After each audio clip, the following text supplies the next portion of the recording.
Hey everyone, welcome back to creative world with Neha. मैं हूं आपकी दोस्त नेहा सिंह। हाजिर हूं आज की वीडियो लेकर के, आज का ब्लॉग लेकर के। आज मैं आप लोगों के साथ में शेयर करूंगी मॉर्निंग से लेकर के दोपहर तक का रूटीन। मैं आज मैं क्या क्या करती हूं और कैसे करती हूं। तो अगर आप लोगों को अच्छा लगता है तो लाइक जरूर करिएगा और ज़्यादा से ज़्यादा मेरी वीडियो को शेयर भी कर दीजिएगा, जिससे मैं यहाँ पर आप लोगों के साथ में शेयर करूंगी कुछ छोटी छोटी सी टिप्स, जो किचन टिप्स होंगी वो आपके लिए काफ़ी हेल्पफुल होंगी। तो पसंद आए तो लाइक शेयर जरूर करिएगा। यहाँ पर देखिए, मैंने अपने कान्हा को स्नान करवा दिया है। श्री भी स्नान करके श्रृंगार कर चुकी हैं, माधव भी नहा धो कर चुके हैं, श्रृंगार कर चुके हैं। तो बस मैं यहाँ पर दीपक जला चुकी हूँ। अब करूँगी आरती। इनका भोग वगैरह लग गया था, क्योंकि नहाने से पहले ही हम भोग लगा देते हैं, मतलब इनको दूध दे देते हैं। तो अभी आरती का टाइम है, मैं आरती कर लेती हूँ। मेरे यहाँ खड़े होकर के आरती की जाती है। अगर आपके पैरों में कोई प्रॉब्लम नहीं है तो आपको खड़े होकर के ही आरती करनी है। आप लोगों के यहाँ कैसी आरती होती है ज़रूर कमेंट करके बताइएगा, कि खड़े होकर के होती है या आप लोग बैठ करके आरती करते हैं। क्योंकि बहुत जगह ये नियम है कि बैठ करके ही आरती करना चाहिए, पूजा करनी चाहिए। लेकिन हमारे यहाँ पूजा तो आप खड़े बैठ करके करेंगे, लेकिन आरती हमेशा खड़े होकर करेंगे। तो बस हमारी यहाँ पे पूजा संपन्न हो गई है। अब हम चलते हैं। हमने गेहूँ धुला था, तो देखते हैं गेहूँ थोड़ा बहुत फैलाया था, सूखा है नहीं सूखा है। तो बस पूजा समाप्त करने के बाद में सीधे हम गेहूँ की तरफ जाएंगे। सबसे बड़ी प्रॉब्लम होती है हमारे यहाँ बंदरों का। तो बस अब आप दर्शन कर लीजिए और चलते हैं, नेक्स्ट काम शुरू करते हैं। तो ये देखिए, गेहूँ हमने फैलाया था तो थोड़ा उधर साइड में जो छाँव आ गया है, तो मैंने वहाँ से सारा गेहूँ समेट करके इधर धूप में कर लिया है। और अब मैं पूरे में फैला दूँ। इतनी तेज़ धूप हो रही है ना कि बिल्कुल से ऐसे लग रहा है गेहूँ पे हाथ रखते ही कि हाथ जल जाएंगे। फिर भी हम लोगों को ये छोटे छोटे काम तो करने पड़ते हैं, क्योंकि जब आप घर गृहस्थी में रहते हैं तो घर के, और ख़ासकर अगर आप देहात में रहते हो तो ये सारी चीज़ें करनी पड़ती है। शहर में तो क्या है भाई, आप पैकेट में लाए और खा लिया, लेकिन घर में हम लोगों के गेहूँ होता है खेतों में, तो हम लोग यही खेतों वाले गेहूँ ये साफ़ करते हैं, धुलते हैं और फिर इनको पिसवा कर का इनका शुद्ध आटा खाते हैं। क्योंकि अब भाई हमें बिल्कुल पसंद नहीं है कि हम पैकेट वाला, जो उसमें खड़िया मिट्टी मिली होती है वो, या चावल का आटा मिला होता है वो वाला आटा खाएं। तो बस हम यहाँ पर थोड़ी सी मेहनत करते हैं, लेकिन शुद्ध चीज़ खाते हैं, क्योंकि देहात में हमारे सभी चीज़ें लगभग शुद्ध ही मिलती है। तो ये देखिए, हमने गेहूं को अपना पूरा फैला दिया है। और हमारे यहाँ सबसे बड़ी एक प्रॉब्लम है, बंदर बहुत ज़्यादा हैं। अभी हम आपको किसी टाइम दिखाएंगे किसी ब्लॉग में। इतने ज़्यादा बंदर है हमारे यहाँ कि अगर आप इसको यहाँ पे छोड़ के चले जाएंगे ना, तो पता चलेगा सारा गेहूँ ये गायब हो जाएगा। एक बोरी गेहूँ आपको पता भी नहीं चलेगा कि वो गया कहाँ है। तो यहाँ पर अगर आपने गेहूँ धुला है तो इसकी रखवाली भी करना है। मेरे पास तो डॉग है, तो डॉग रखवाली करते हैं, हमें नहीं करना होता है। लेकिन अगर सच बताएं आपको, हमारे घर रहना पड़े ना, तो आपको गेहूं की रखवाली भी करनी पड़ेगी। ये देखिए, आ गए सब रखवाली करने के लिए। और बस ये ऐसे ही बैठे रहेंगे, गेहूं देखते रहेंगे। तो चलिए भाई, अब हम चलते हैं, नाश्ता करते हैं। ये है मेरा नाश्ता, और मैं भरपूर नाश्ता पेट भर करती हूँ। उसके बाद में मैं दिन में नहीं कुछ खाती हूँ, फिर मैं नाइट में ही डिनर करती हूँ। तो बस यही मेरा नाश्ता होता है, या मेरा लंच भी बोल सकते हैं आप इसको। तो मैं नाश्ता करने के बाद मैं फ्री हुई, तो मैंने सोचा चलिए आप लोगों के साथ में कुछ टिप्स शेयर कर लेती हूँ जो मैं अपने घर में यूज करती हूँ। जैसे कि केला है, केला अगर आप फ्रिज में रख देते हैं तो ये काला पड़ जाता है, बिल्कुल से ख़राब हो जाता है। अगर आप खुले में रखते हैं तब भी ये 2 दिन में ही ख़राब हो जाता है। तो जैसे आप ये ले करके आए केला ना, अगर 1 हफ्ते तक ये ऐसे रखा रहे तो कितना अच्छा हो। क्योंकि केला खाना सभी को बहुत पसंद होता है, चाहे बच्चे हों या बड़े हों।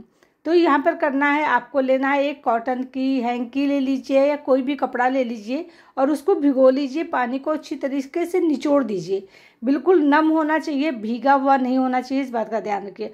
और ये जो डंठल है ना, डंठल पर इस तरीके से इसको रखिए, और उसके बाद में एक रबर बैंड इसमें लगा दीजिए।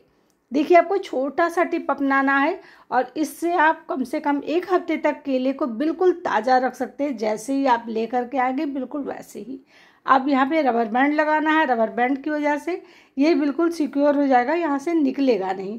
और ये जो नमी है आपके इसमें, मतलब हैंकी में ये नमी इसमें बनी रहेगी। अब लेना है एल्युमिनियम फॉइल और उसको इस तरीके से कवर कर देना है।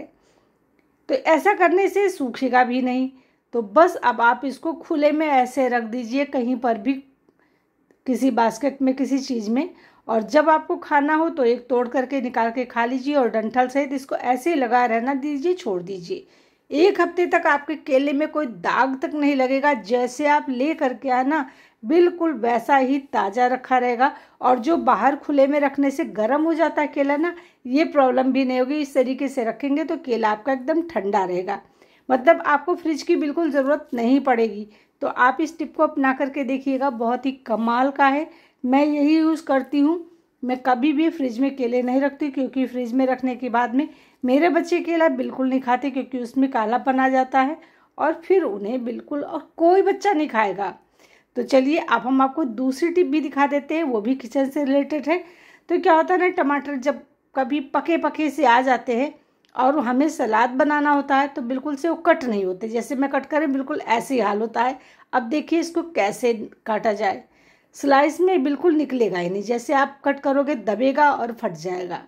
तो चलिए मैं आपको छोटी सी टिप बताऊंगी, बहुत ही कमाल की। इसको ट्राई करके आप देखिएगा।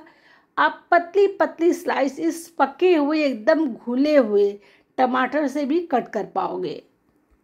लेकिन आपको एक छोटी सी टिप अपनानी होगी, बस उसी को। तो जैसे ये टमाटर मेरे पास रखा है, देखिए मैंने बिल्कुल पका पका टमाटर से ले लिया। अब आपको लेना है यहाँ पे ठंडा पानी। अगर फ्रिज का पानी है तो फ्रिज का ठंडा पानी आप ले लीजिए। अगर आपके पास में नॉर्मल पानी है तो नॉर्मल पानी ले लीजिए और इसमें उठा करके बर्फ़ डाल दीजिए। तो देखिए यहाँ पर मेरे पास सिर्फ इतना ही पानी ठंडा था, तो मैंने इतना ले लिया है। अब मैं देखती हूँ बर्फ़ जमा हुआ होगा तो नहीं ले लेंगे, लेकिन बर्फ़ भी नहीं जमा होता, बहुत थोड़ा थोड़ा सा था, तो मैंने उसको डाल दिया। अब ये बहुत ही ठंडा पानी हो गया है। अब इसको हमें छोड़ देना 5 मिनट के लिए, सिर्फ और सिर्फ 5 मिनट के लिए आप छोड़िएगा। आप देखोगे आपका टमाटर एकदम से हार्ड हो जाएगा। ये बिल्कुल मेरा आजमाया नुस्खा। जब भी मैं कुछ ऐसा करती हूँ, टमाटर घुले आ जाते हैं, तो जब भी मुझे सलाद वगैरह कट करना होता है तो देख सकते हैं टमाटर एकदम से टाइट हो गए और अभी 5 मिनट भी नहीं हुए हैं। मतलब ये तुरंत वर्क करता है। तो अगर आप जल्दी में हैं तो फटाफट से इस काम को कर सकते हैं, सलाद कट कर सकते हैं। जैसे कभी कोई गेस्ट आ गया, अब हमें सलाद कट करना है जल्दी से जल्दी, और टमाटर हमारा एकदम से घुला हुआ है। तो चलिए मैं एकदम से पका हुआ टमाटर है, इसकी सलाद मतलब स्लाइस कट करके दिखाती हूँ, वो भी बहुत ही पतली पतली सी। बहुत ही कमाल का ये आइडिया, इसको ट्राई करके देखिएगा। और अगर आपको पसंद आए ना और वाकई में यूजफुल लगे तो अपने फ्रेंड और फैमिली के साथ में शेयर भी कर दीजिएगा। तो देख सकते हैं कितनी पतली पतली स्लाइस में कट कर रही हूँ, देखिए, और कितनी परफेक्ट स्लाइस कट रही हैं। देख सकते हैं आप कितनी बढ़िया तरीके से। तो बहुत ही कमाल का आइडिया है, इसको ट्राई करके देखिएगा ज़रूर और आपको भी बहुत पसंद आएगा। ये देखिए दूसरे पहले क्या था और अब देखिए, जबकि वो टमाटर थोड़ा सही था, ये बिल्कुल गला हुआ था। तो गले हुए टमाटर में इतनी अच्छी स्लाइसेस कटी हैं, जो है ना, बहुत ही यूजफुल टिप। उम्मीद करती हूँ आपको पसंद ज़रूर आया होगा। चलिए अब आपको दूसरा टिप भी मैं दिखा देती हूँ, वो भी किचन से रिलेटेड है। तो अचार सभी का फेवरेट होता है, सभी खाना पसंद करते हैं। लेकिन क्या होता है, अचार चाहे आप खरीद करके लाएं या फिर घर में बनाएं, बहुत जल्दी ख़राब होने लगता है किसी किसी के घर में। तो आपको यहाँ पर छोटा सा एक काम करना है, जिसकी वजह से आपका अचार सालों साल चलेगा और ख़राब नहीं होगा। जैसे आप अचार को बनाइए या ले करके आइए, तो यहाँ पर आप ले लीजिए विनेगर, कोई भी विनेगर। जैसे मैं यहाँ पर सिंथेटिक वाला वाइट वाला डाल रही हूँ, और बस इतना लेना है, सिर्फ 1 चम्मच विनेगर मैंने आधा किलो के पैकेट में डाल दिया है, पैक में। और अब मैं इसको अच्छी तरीके से सेक कर दूंगी। इस तरीके से अच्छी तरीके से इसको मिक्स करना है और उसके बाद में इस अचार को आप रख दीजिए। पूरे साल के साल खाएंगी, अचार ख़त्म हो जाएगा लेकिन अचार ख़राब नहीं होगा। बहुत सारे लोग कहते हैं फफूंदी लग गई है, ये हो गया, क्या करें। तो ये मुझे इंस्टा पे बहुत ज़्यादा आ रही थी कि इसकी कुछ बताइएगा, तो मैंने इसीलिए आप लोगों के साथ में शेयर किया कि ये बहुत ही सरल सा तरीका है। और इसमें देखिए बिल्कुल से ना ज़्यादा तेल है ना कुछ है, बहुत ही बढ़िया तरीके से अचार इस तरीके से आपका रखा रहेगा पूरे साल के साल। कैसी लगी टिप ज़रूर कमेंट करके बताइएगा, पसंद आए तो लाइक शेयर भी करिएगा। चलिए अब हम दिखाते हैं आपको अपना ब्लॉग का नेक्स्ट।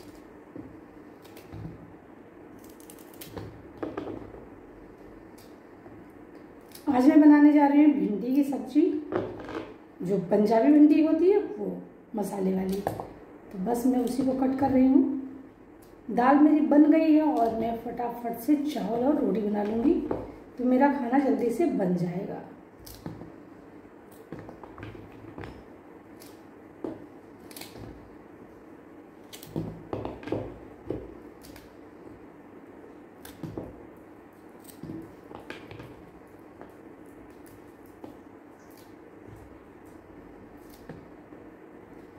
और ये देखो भिंडी की शौकीन आ गई भिंडी खाने के लिए। देखिए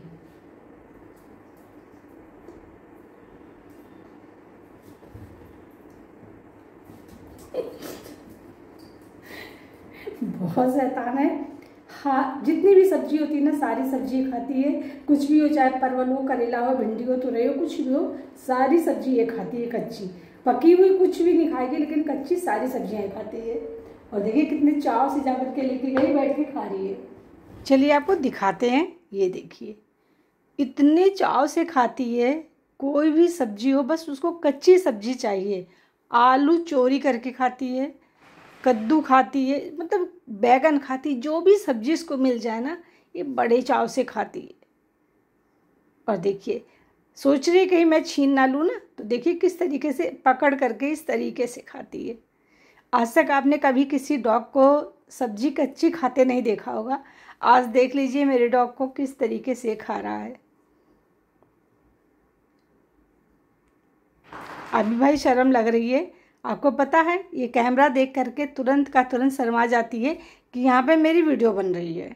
तो मैंने देखिए फटाफट से सब्जी बना ली है। बहुत ही टेस्टी बनती है। इस तरीके से आप भी बना करके ज़रूर देखिएगा। तो चलिए आज ब्लॉग का हम यहीं पे एंड करेंगे। मिलेंगे नेक्स्ट ब्लॉग में कल। तब तक के लिए बाय बाय।